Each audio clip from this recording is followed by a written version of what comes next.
Hey guys, here with Donnie again for another episode. What we're going to be talking about today is competition prep. What do you do? How do you get started with it? We're doing this in a series, and what we're kind of looking for, there's three phases to competition prep. You've heard Donnie talk about it. I've talked about it. So when you decide to compete and you got a show in mind, how do you get there? What do you do? What are the phases you go through? And that's kind of what we're going to be covering today. Like I said, Donnie's an encyclopedia about this stuff, so we're gonna pick his brain. I got some questions for him, and so let's just get started. How you doing today, Donnie? Not bad, man. How you doing? I'm doing good. I'm doing good. I got a great pump earlier. Sweet. Good Yeah, stuff. it kicked in right when I got into the car too. Yep. About Yep. 10 minutes Yep. into the car, and I just, so anyway, that was cool. Okay, well, my first question is, when is prep started? Like, how many weeks out? So that's going to depend on where the person is. And like I said, we've got three phases to this thing: the lean out, fill out, and dry out. And in the lean out phase, it just depends on how much body fat this person has.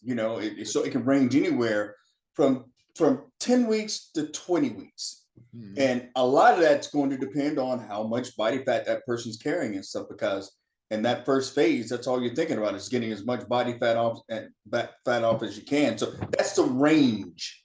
Sure. So it just depends. If you're hovering right around about, if you're like 20 weeks out and you're hovering right around about 11, 12% or so, chances are you can probably wait till a little bit later, maybe about 12 weeks out, maybe 12 weeks out. But like if you're like 18, 19% body fat, well, naturally you're going to have to start a lot earlier and stuff. So that's going to depend where that body fat is. That's going to be the main determination of how long that prep's going to be. Okay, and that goes into my next question. Or that lean out phase. How do you calculate all that? I mean, how do you know what calories you're going to be eating? How do you know what you're going to be eating? What are you doing on a daily basis to monitor this? Stuff like that. There are so many ways to do this, and the way I do it isn't the way somebody else is going to do it. First and foremost, though, what we're talking about here is a person that decides not to get a coach, and they're just deciding to do this on their own. Okay. Mm-hmm. That's what we're talking about. And then the easiest thing to do is just, hire a coach, and that way, and be coachable and listen to whatever the heck they say and stuff, because they've been doing it a while, the whole 9 yards. But now we've got these folks, they're like, well, maybe I can't afford one, and everything's tight and everything, so I need to do this on my own. All right. So answer that question again, that last one. Okay. So how do you calculate?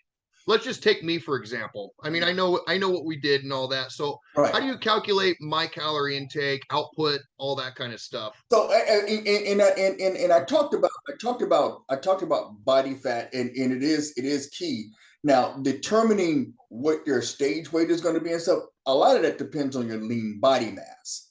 Mm-hmm. Okay. And that's what I'm looking for primarily. I want to know where that lean body mass on that client, and if depending on body fat ranges that I'm shooting for, like maybe like 5% or something like that, just do a little math and stuff. And that kind of gives you an idea of a targeted stage weight, so this is somewhere in this area, give or take a few pounds. So basically what I do is I do a body fat test, with that, from that body fat test, I get that lean body mass, and then I get that BMR, and then I just go to work from there and stuff, and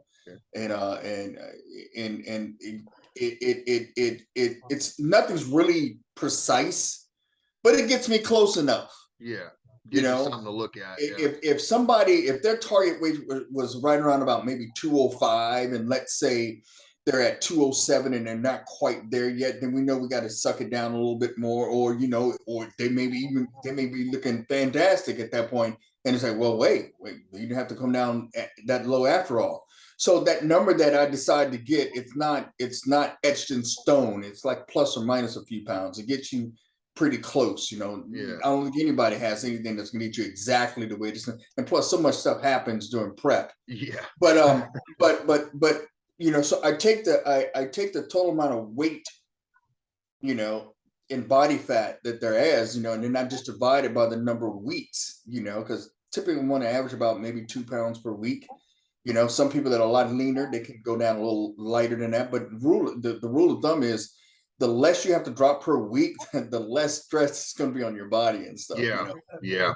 You know, I Definitely. mean, you get some people that are pretty lean to where, you know, it's like, okay, maybe drop like a half pound a week, you know, or pound at the most, you know, they're sitting pretty and stuff, you know. Yeah. Typically, these are the folks that are right around about the 12-week range and stuff like that, you know, maybe, you know, but you can get some people, you know, that are a lot higher, and of course, the time frame is going to be a little bit different and stuff.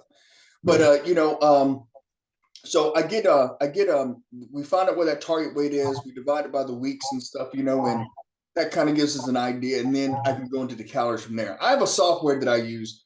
We've been using the software for about over 20 years and stuff. I designed it. Oh, wow. Built it. She was a software engineer and stuff, you know, and this is what I use. This is what I use. Okay. What I use on me. This is what I use on all my clients and stuff, you know, and it Okay. basically does all that calculating for me and stuff, you know, and for the most part, I'm typically pretty close within about Yeah. 3 Yeah, to you 5 are. pounds, Yeah, you you know, are close, because every and time then I get a target weight, I'm pretty close to that yeah, in the end. and So then you know, then we start eyeballing from there, you know, so yeah. yeah, So what you're saying is, I mean, you know, like with me, I send you my weight every morning, and you know that right, kind of, but that's not indefinite. When it start getting closer, it's all about your look, correct. right? Your weight really isn't, you know, as important. It's, well, Well, unless you're trying to it kind of get a is certain weight class. it kind of is in a way, because the thing about it is this: if everything is going right, you're probably dropping like tenths of a pound a day. You know what I mean? Like two, you know, like I weigh in, and let's say the previous morning I was like 215.8, and now I'm like 215.4. Mm-hmm. You know, the next morning, that's a pretty decent drop right there. Yeah, it is. It You is. shouldn't be going from 215 to 212. You know, it's too much. It's too fast. You're coming down too fast. We need to do something to How do you slow that down? well, and that's where the refeeds come in. Yep. Yep. That is where the refeeds come in. Basically, that's what they do. They kind of hold the brakes a little bit. You know, you're coming in too fast. You're coming in too steep. You know, you got to pull up on the rudder a little bit and stuff. You know, You gotta come in nice and yeah, slow. Yeah. just slow that down a little bit and stuff. You Yeah. know, Yeah. yeah. Okay. Okay. Well, that's a great answer. What changes in your routine in when you start your prep, like as far as training, diet, you know, So what are the for big me, major changes? right, for me, and I have to I got to get my hands off to a guy I worked with back when I was in my early 50s. His name is Matt Porter, and I was always fairly consistent, but well, he had me on a level of consistency that was just there was very little transition between prep and the off season and stuff, you know, Huh. and in each time I went through this cycle, I started, my condition was getting a little bit better, a little bit better, a little bit, and I said, you know what, I think I'm just going to stick with this, you know. Okay. And so what happens with me, of course, there have been some minor changes. I've tweaked it a little bit and stuff as the years have gone by, but I still use the same format. So as far as the training goes, the training doesn't change. Yeah. Now, the training does not change at all. I don't go with the high reps and the lighter weight and stuff. I still want to Yeah. recruit the same amount of fibers I always recruit. Yeah. Fire those fibers and stuff, you know. Now, granted, you know, you'll see more drop sets. Yes, you You do. know, you'll see more drop sets, and you'll see more drop sets as the week goes on and stuff, you know. Yeah. But for the most part, I still, even towards my fight, I'm still handling some of the same lows that I would handle, you know, at 12, 13, 14 weeks out and stuff, you know. The weight doesn't change either. So yeah, so my training doesn't change that much. Now, I don't do cardio in the off season. Mhm. I've been training pretty consistent over the past 5-6 years and stuff, you know. And so, you know, when I go off, I don't get up high enough to where I really need to do cardio to stay in check. You know, I'm still fairly, you know, I'm still in single digits when I start Yeah. training, Yeah. start going into prep. So, and the thing about it is I want that VO2 down. I don't want it really high. because I have some I've had some folks, who were like group fitness instructors and stuff, and their VO2 is so freaking high.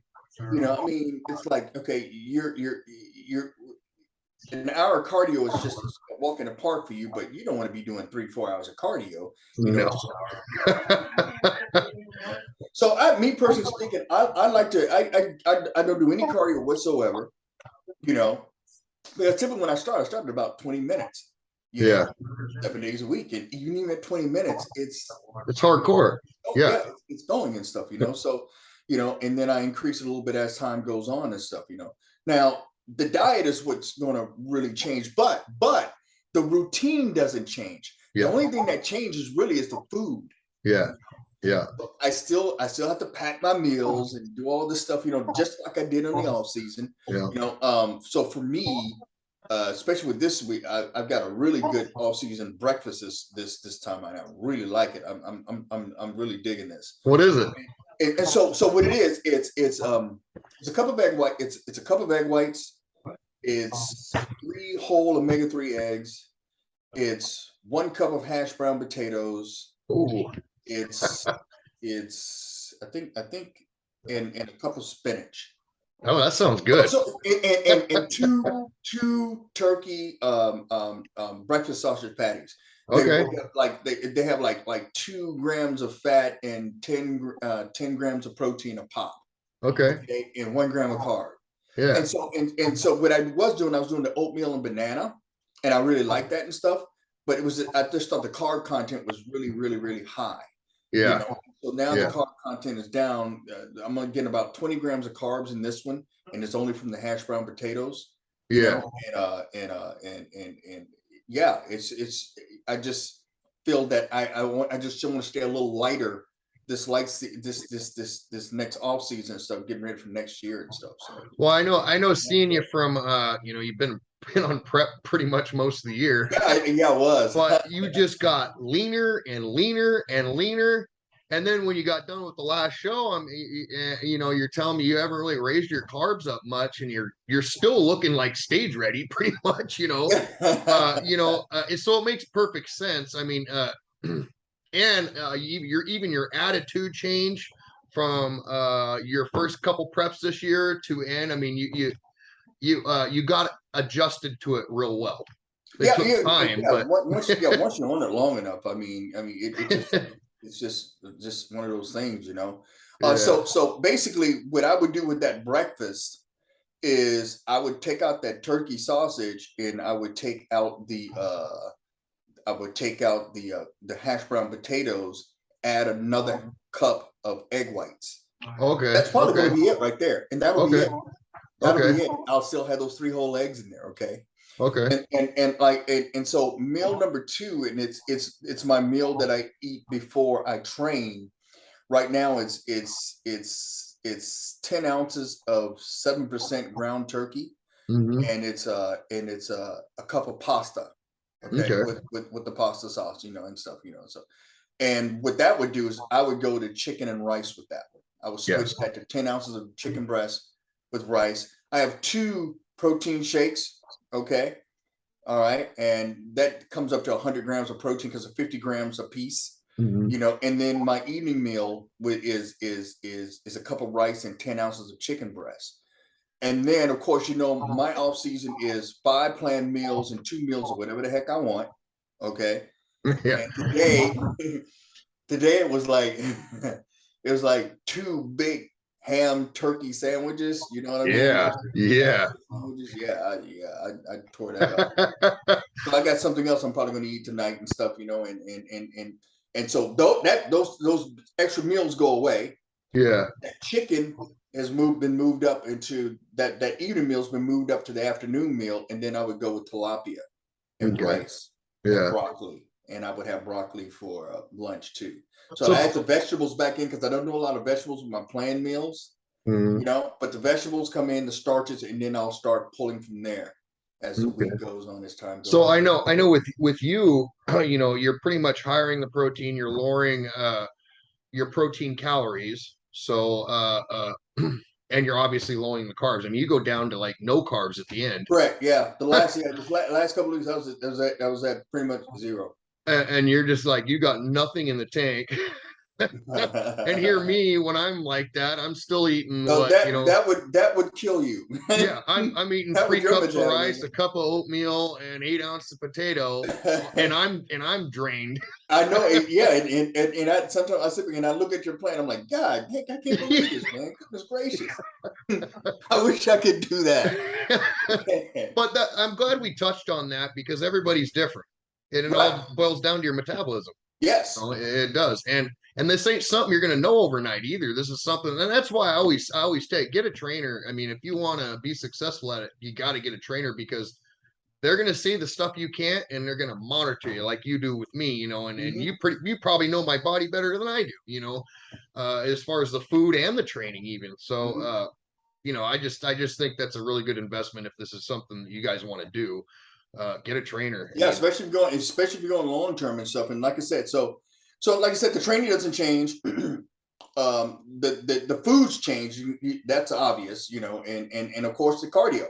I add cardio and I start, and I think one of the things that I tell a lot of people, do not start because your body's going to adapt during this process. Yeah. It's going to adapt. So you Yeah. don't want to start out with an hour's worth of cardio.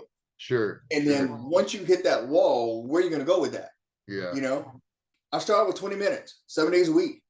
And believe it or not, I'm even getting a little bit out of that. You know what I mean? And then when I hit that plateau, then, we take it up, 10 minutes, And so is that one of the main reasons why you're not doing cardio on the off season? Right. So that you don't get used to it? Because otherwise you'd be up, you'd be up to a lot of cardio. That makes perfect sense. Yeah. I mean, if I was really getting like really, really fat on the outside, then I would probably have to put a little bit, but I'm not, I'm still these past 4 or 5 years, I've still stayed under 10%. I've been in single digits, and so I really don't feel, and with the training in the cardio, even with the extra, with the training and the diet, even with those extra meals or whatever I want, I'm still able to stay fairly lean as long as I just stay consistent with my training. Yeah, you do stay lean, that's for sure. Okay, this is probably the most important question for me. We talk about goals all the time. You gotta, something tangible to look at because, you can, especially with hard work like this, you can really fall off the wagon pretty easy and it's really easy to do. So having something tangible to look at is really important. And that's where I want to talk to you about the war calendar. So tell us about the war calendar. So the war calendar, it to me it developed over the years because I would back when I was in my 30s and 20s, it's like you get started and so, and even then I kind of figured I need something that can help keep me on track, because people that don't use something like that, especially if they're doing this for the first time, you can easily fall adrift, and your body changes so quickly if you're doing this right. If you're doing this right and that lean out phase is going the way it's supposed to be going, the deeper you get into that lean out phase, the more sensitive it's just, things are just really, really, really sensitive. And the thing about it is this: if you're sitting back and you're thinking that, well, I'm looking pretty good, you're looking at the shiny stuff. You're looking at the shiny stuff, and what I mean by that, the stuff that's already out, the stuff that's already open. But that can happen when you're like 8%. Yeah. You look pretty good at 8% and stuff, but you're not going to look good enough to be on stage, but you're looking pretty good. And some people, they get complacent with that, and they end up sitting on it, and you get days and even weeks that go by, and you're not seeing any changes. And it's like, okay, what's going on? Whereas with the war calendar, I've got everything on there. I've got my weights. I've got my subs, whatever I'm taking. I've got cycles, the whole 9 yards, so I can look at that wall and I can physically see what's going on. I got my target weights and stuff. I can know. I know pretty much where I'm at, and I won't panic. Yeah. I can tell whether I'm on time, if I'm on time, and each morning you weigh in and you take a look at that calendar, you put that number on there. It kind of gives you an idea of what you can do for that day. Yeah. Yeah. I mean, if the numbers are pretty steady and stuff, then you just keep going. If you're not making the changes, and you're not getting the feedback that you should be getting and stuff, and those numbers aren't moving, then you either need to, bump that cardio up, or you need to do something to those calories. More than likely, the carbs. Yep. It's just that tit for tat. That's all it is. And especially like when especially when you start getting like maybe like 4 weeks out, stuff like that. This is where coaches come in, but your thought process gets a little cloudy and stuff. Yes. You know what I mean? Sometimes you can lose, or you can kind of lose where you are. Prep brain. Yeah, you can literally lose where you are and stuff. Yeah. And that war calendar kind of keeps you on track. Yeah. You got it gives you an end date. I think yes, that's it does. Most important part is there's an end here, right here, and you can see it. And the thing I really like about it is that I can reference it, for future shows and stuff. As a matter of fact, I reference the worlds with the one I used for the Reno show. Okay. Because the thing about it is I thought I thought it seemed like I was a little falling a little behind and stuff. That I was heavier than that, and come to find out, I bounce it up against the ring. I was no, I'm about right on time, right where I need, right. This is what I was doing last time. Okay, so yeah. So I didn't panic, because the thing about it is you don't want to be panicking either. And Yeah, stuff. no, Now you don't want to. All kinds of hormonal things going on. Cortisol starts kicking in and stuff. Yeah. And that's not good. Yeah. So yeah, it keeps things. I can look at it. Everything is tangible. I see where I'm at. I see what I need to do. I can make those adjustments, make the adjustments and stuff, and it works great for me, man.